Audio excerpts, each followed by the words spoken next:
Hello everyone and welcome to the practice number 2 in this series of knowing the software ROBOGUIDE, which corresponds to the course Robotics A. So in this lesson we're going to learn how to configure the robot manually with the help of the teach pendant. So it can be controlled with the teach pendant instead of external devices like PLCs. So let's begin. The very first thing that we have to do is open our software RoboGuide. So we have here the software. I'm going to open this work cell that I've been working on. So here we have our work cell. Here we have a robot. Here we can see the robot. The objective of this practice is how to move this robot with the teach pendant. So in order to accomplish that, we have to first open the teach pendant. So we have here the teach pendant, which is the main thing that we are going to focus. And so before continue, let me talk about what is the teach pendant. And the teach pendant is a control device used to manually operate and program an industrial robot. And think of it as a remote control of the robot.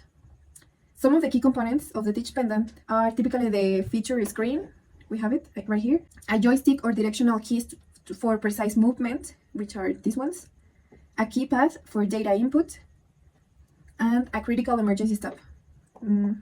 They also have a safety feature called a deadman switch, which goes on the back of the control, which must be held down by the robot to move, and which stops all motion if it's released. It's for security. So the purpose of the teach pendant is to provide a direct and portable way to program, test, and troubleshoot a robot's action, making it an essential tool for setting up, adjusting, and maintaining automated systems. Let's start configuring it so we can use it to control the robot. The very first thing that we have to do is disable the PLC interface signals, which are the UI signals. This step removes the requirement of receiving start or stop signals from the PLC. It allows the robot to operate independently for testing or teaching. So this is an important step. So the very first thing is to press the menu button. We have it here. And then we're going to go to the next option. Then we have to go to option number 6, which is system. Then we hit the configuration. And then we're going to search the option enable UI signals. So we're going to start, it's right here, it's number 7. We have this set on true, but we want to change it to false. So false. As I said before, this step removes the requirement of receiving a start or stop signal from the PLC. Okay, this is the first step. So the next step is disabling the PLC interface. So by switching from remote to local, full control is given to the teach pendant. So let's change it to local. Here in the same window of configuration, we're going to search the remote local setup. So I think if you can see it right here, you just have to push this part, this section. And then we're going to start searching the remote local setup. So we have find it. Remote local setup. So we put choice and then we switch it as local.